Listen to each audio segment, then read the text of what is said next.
What's up, BiggerPockets? It's Matt Piche, the Fruitful Investor, and in this video, I want to talk about the 5 ways we can raise and jack up the value of your investment property so you can make more money in your portfolio. So we all know the great 3 ways we can make money in real estate: cash flow, mortgage paydown, and appreciation. I kind of just made up that term, the great 3, but that's what we're gonna call it. That's the bread and butter of your real estate investing business. But what if there was a 4th way you can make money in real estate? And that's what I'll be talking about today. So that is through smart renovations. So number 1, we want to spend the majority of our money in our budget in our kitchen. So not surprising, that's the hub of the home. That's where the most, people spend most of their time. So that's what we really want to make nice. So I'm going to show you some clips in this video of my past projects and kind of what we're doing, what our style is. But what you want to do is use a light colored kitchen. At least right now in 2019, that's kind of what's happening. So we use white cabinets with a light countertop as well. It's very modern, very sleek. If you're doing a flip, right, we want to use a stone countertop, so we're also using like a white quartz. Again,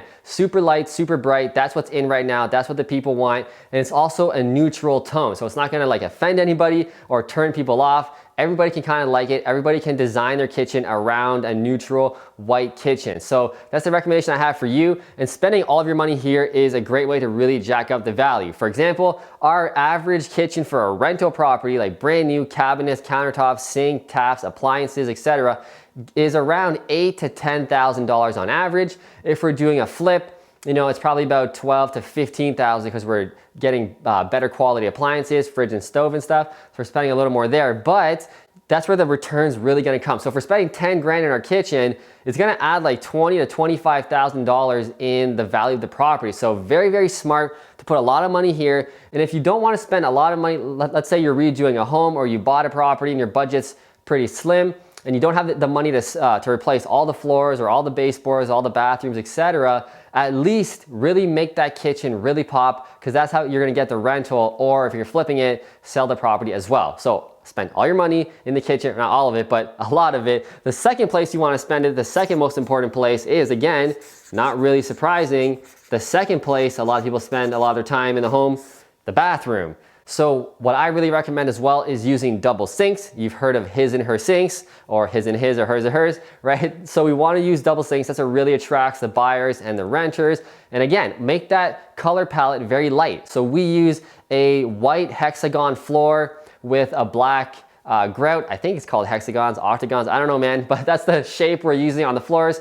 We're using white subway tiles around the tub. We're using kind of a cool IKEA floating vanity in our properties, right? So very trendy, very cool. And that's the palette we use across all properties. Even flips, we're using the same kind of renovation value that we're using in our rental property. So you can see how important to me it is to have a really nice home. I don't really advocate overspending on a property, right? But we do like a lot on our properties. We always flip our rental properties top to bottom because we want that high quality tenant. I want someone that's gonna stay and treat the home well. I want a family who's gonna stay for 3 to 5 years or more. That's just kind of my game plan. So I do that by doing these strategic renovations and really blowing my tenants' minds when they come through the property or they see the property advertised online, right? I'm blowing their mind. Like, this house is this nice for this amount of rent. That's kind of the game plan we're doing to really have a boring business. Again, if you know me and you follow me, you know how important that is to me to have a boring business, so that when I'm traveling, which is my love, to Costa Rica, Hawaii, Bali, I don't want to be getting phone calls from my property manager saying, Matt, your tenant didn't pay rent, they broke the toilet, they punched a hole in the wall, right? I don't have those kind of tenants because of the value of renovations and the type of properties we're buying. Almost every single one of my properties always pay rent on time. Very rarely do my tenants miss rent, but they always pay, right? Like, almost never have problems with my tenants. For example, I'm going on a tangent here, but I think it's very important, right? We now have 26 rental properties at the time of making this video. I've been investing for 9 years. Guess how many times I've had a tenant not pay rent and I had to evict them or they screwed me, etc. Guess how many times it's happened in 9 years over 26 properties? 1 time.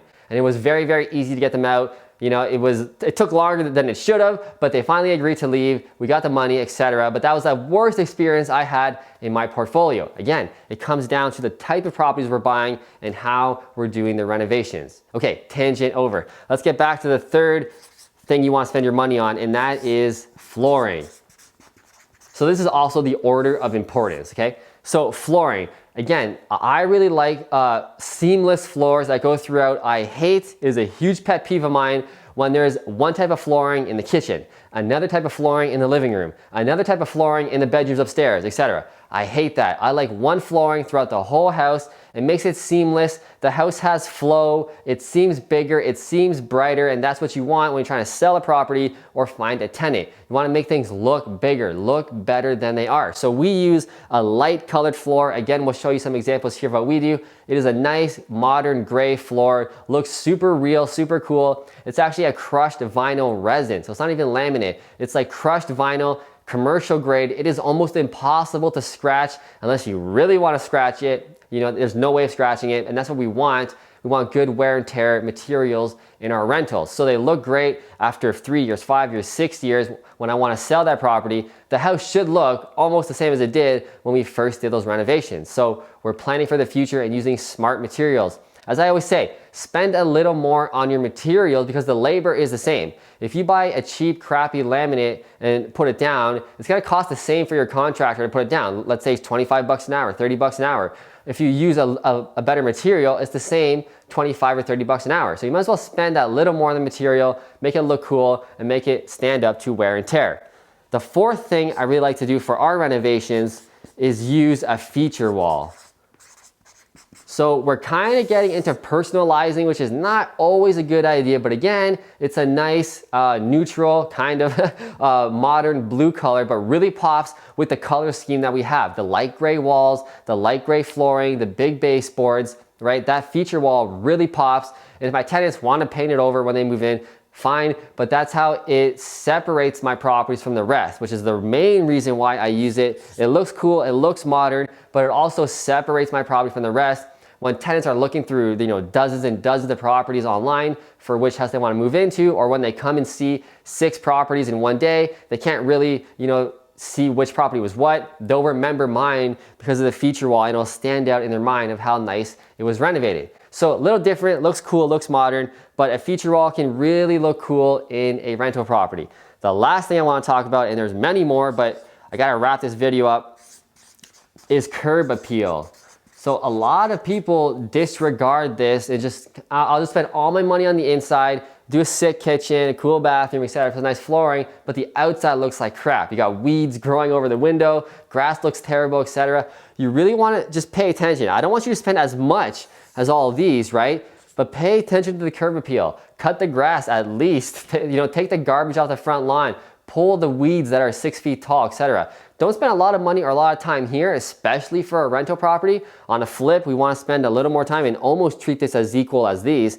But for a rental property, just clean it up, right? You want the pictures to look good. And it's the first impression that your tenants have when they walk up to this property. So you want to kind of set the tone for when they walk into the house, and then you blow their mind with your sweet renovations that I just shared with you, right? So that's the video. I hope you learned something. If you did, smash that like button right below, and don't forget to subscribe to the BiggerPockets YouTube channel right below here so you can see more great videos. If you want to learn more about me, just type in the Fruitful Investor on YouTube and you will find me. I'll see you in the next video.